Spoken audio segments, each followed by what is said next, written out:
Yo, what's up? My name is DJ Lord OTB, and I want you guys to do everything Ghana. Watch everything Ghana. Speak everything Ghana. Because we did Ghana. The Bible that they talk. Everything be Ghana.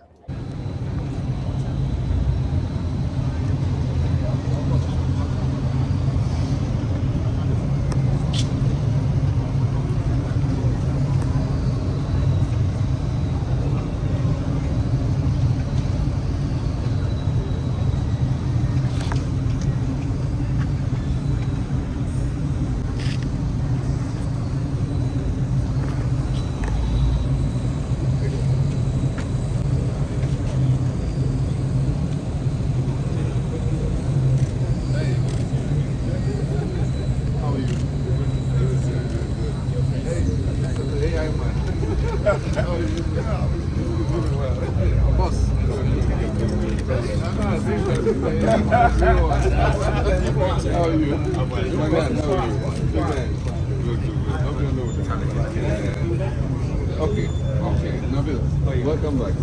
How are you? Give way. Oh, yeah, welcome. Thank you. How are you? Thank you.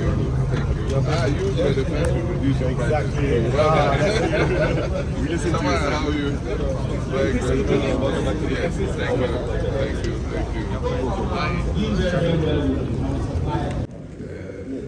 Taste of the cooking is the eating.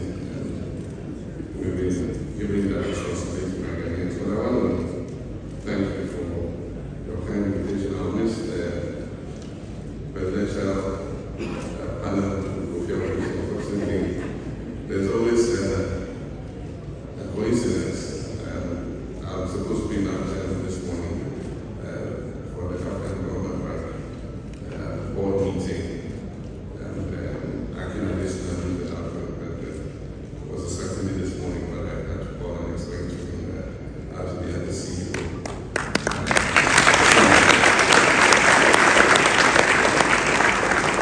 And so, as much as I wanted to stay for quite a long time, unfortunately, I have to run off immediately after this to catch the flight to Abuja.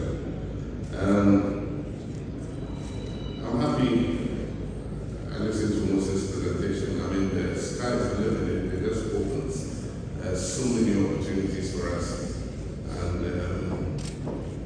just to say, I got a request for a reference from Moses from DR Congo, and I'm going to give you a very positive reference. And the person was asking about Ghana signing card, and I said, okay, I'm not going to say it for us. He said, did they go to the I said, yes, they did. So explore that market. When we spoke, I mean, the opportunities are endless. We said in the budget that we're going to reintroduce road tolls. And so they've been talking about, what the modality should be and all that. But a good thing today is every car is linked to the owner's Ghana car. And so we don't need to have the old toll gates and those cards that you stand and open and all that. We will just go straight, digitalized. If it's monthly, if you cross the Instagram page, governor and finance minister will all be happy. We'll just take a picture of your car and then we'll take the bill to your mobile money or your bank account and just pay once.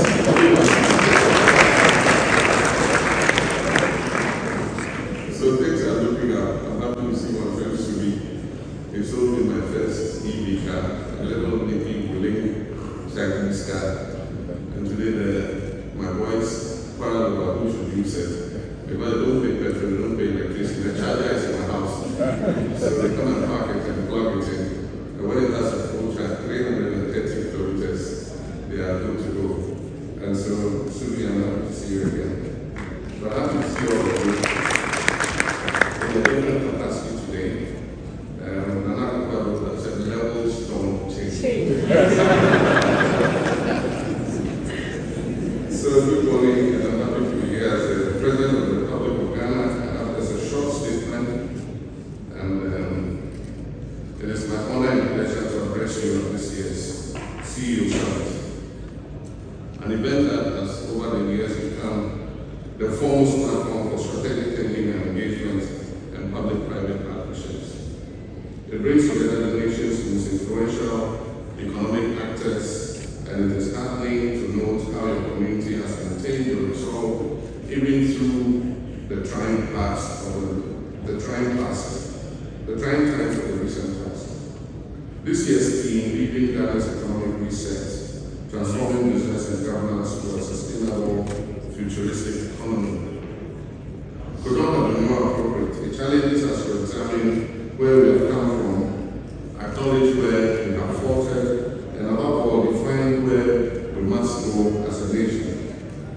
Today, I wish to structure my remarks around two broad ideas. The first is talking about the reset that is anchored in past reforms and achievements, particularly from our previous administration, that were either abandoned or undermined, leading to costly reversals. And so that's bring down the path of history. The second is a reset for the future, one that embraces innovation, transparency, and shared growth. A reset designed to restore confidence and elevate our economy through bold but responsible leadership. So let us begin with where we lost our footing, because it is said that for those who don't learn the lessons of the past, they are bound to make the same mistakes.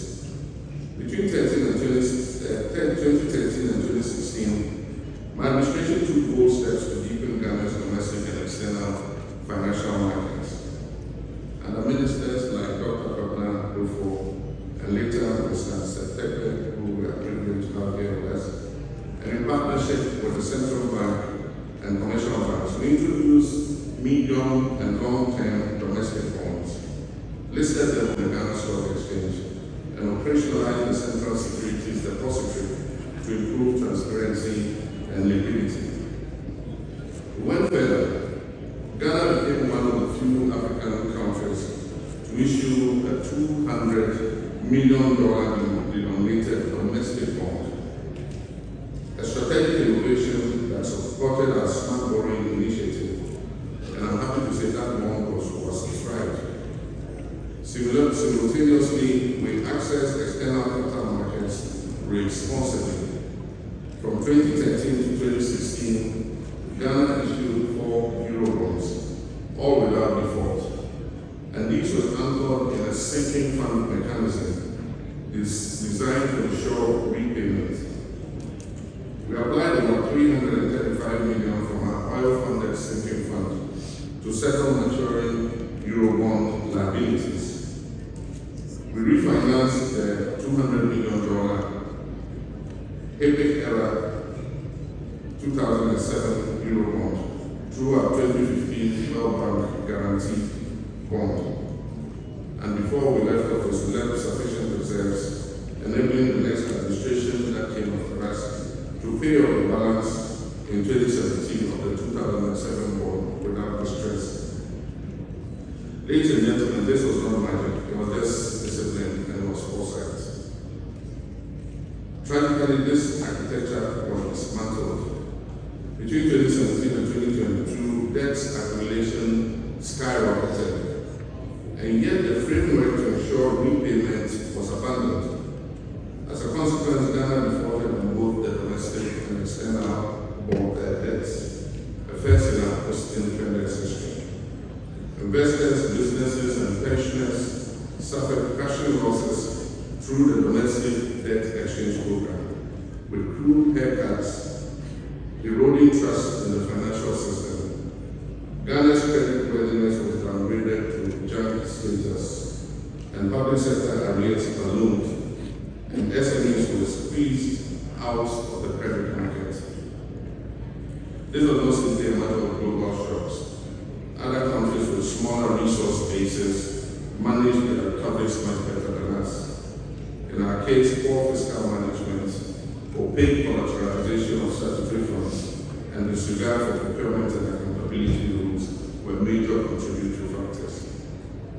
There is also visible a loss of access to capital markets, both domestic and foreign, the collapse of investor confidence, and a shrinking private sector unable to plan, invest, or expand.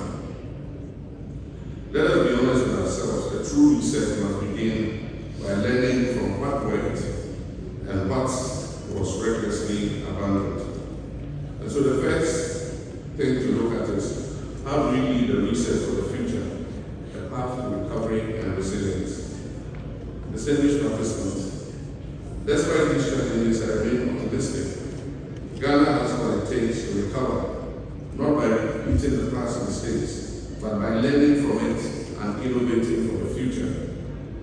Let me outline 8 key pillars of the economic reset that we envisage. Number 1 is completing the IMF program with discipline.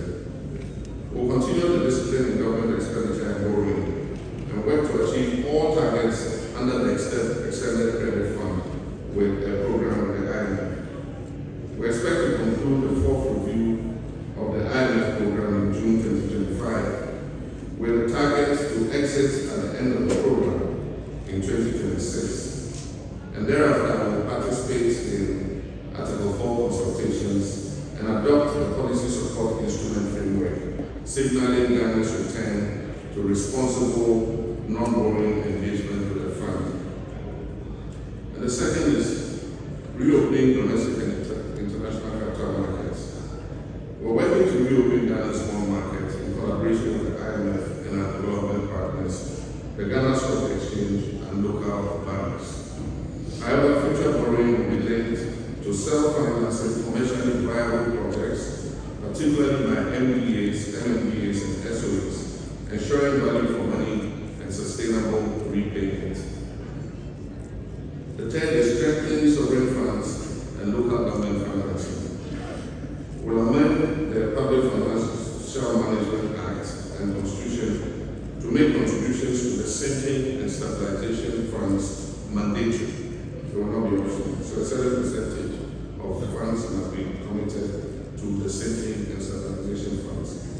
We also intend to empower MMDAs to issue infrastructure and medicinal bonds secured against a portion of their district percentage common fund to fund infrastructure projects such as roads, schools, water systems, and local industry in the districts. And the fourth is clearing verified arrears and rationalizing public investment. The Auditor General is completing an audit of arrears and commitments, government commitments, and we expect to receive the report by the end of May. We will then commence to clear legitimate arrears transparently and enforce commitment controls through the DIFMIX and the IPSAS-based accounting systems. New projects will be prioritized based on need, funding availability, and alignment with our national interests. The fifth is accelerating public financial management reforms, and we've started that already. We amended the PFMA to include fiscal responsibility clauses. We'll reactivate store reforms, including the Treasury Single Account TSA, the Integrated Tax Administration System, and real-time budget monitoring tools to improve efficiency, reduce waste, and to curb corruption. And the sixth is revitalizing exports through Ghana Exim Bank. The Ghana Exim Bank will be repositioned to support non-traditional exports and agro-processing, light manufacturing, and SMEs, enhancing foreign exchange flows and creating jobs in the real economy. Our Agriculture for Economic Transformation agenda will also roll out massive investments in oil palm, in cocoa, cashew, shea, and other high-value tree crops. With two of our major export commodities, gold and cocoa, enjoying a good run in international markets, we will build our reserves and buffers to create the resilience to withstand any future global shocks. And then the seventh is building Ghana into a regional hub for trade and investment. We envision Ghana as West Africa's commercial, transport, and digital services hub. Our research will prioritize port expansion, financial services, health, education, and industrial corridors, linking Ghanaian business to the African continental free trade area and beyond. And then 8 is resuming infrastructure development to stimulate growth. Infrastructure investment is not optional. We'll resume priority projects in the roads, energy, water, housing, and urban renewal sectors, not through reckless borrowing, but through innovative financing systems like the Big Push, PPPs, and other strategic partnerships. So now, what does this research mean for business? Distinguished CEOs, this research will only succeed with the private sector at its core. We're restoring macroeconomic stability not as an end in itself, but as a platform for private investment. And in that regard, we will ensure policy predictability to enable medium and long-term planning for you. Access to credit and capital markets will not crowd you out. We will borrow responsibly and restrain ourselves in government borrowing so that the rest of the credit is available for you to expand your businesses. Consultation with industry will occur before any major reforms are done. And finally, a fiscal environment that rewards value creation and not rent seeking. And so, like I said, you will not only be consulted in major government policy, you will be empowered to take advantage of it. We institutionalize a national business consultative platform to bring government and the private sector together biannually, twice a year, for policy feedback, reform monitoring, and joint priority setting. And I'm pleased to say this was one of the promises I made to you, that will consult twice a year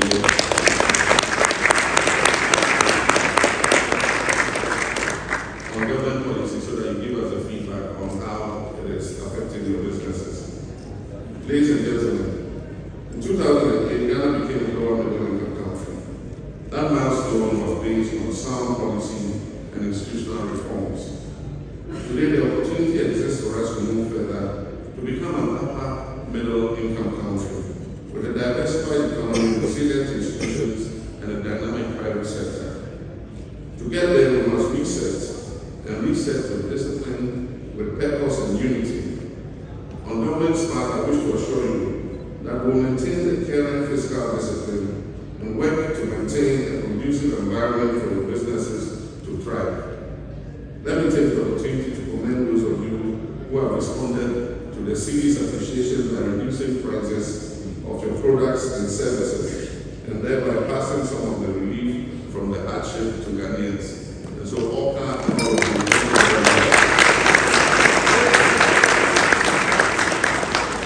thank you very much. And so for those of you who have not responded yet, please pass on some of the city appreciation to Ghanaians. The time has come for us to lift the gloom, to restore confidence, and to build again. And as I said in my introduction, Ghana is open for business again.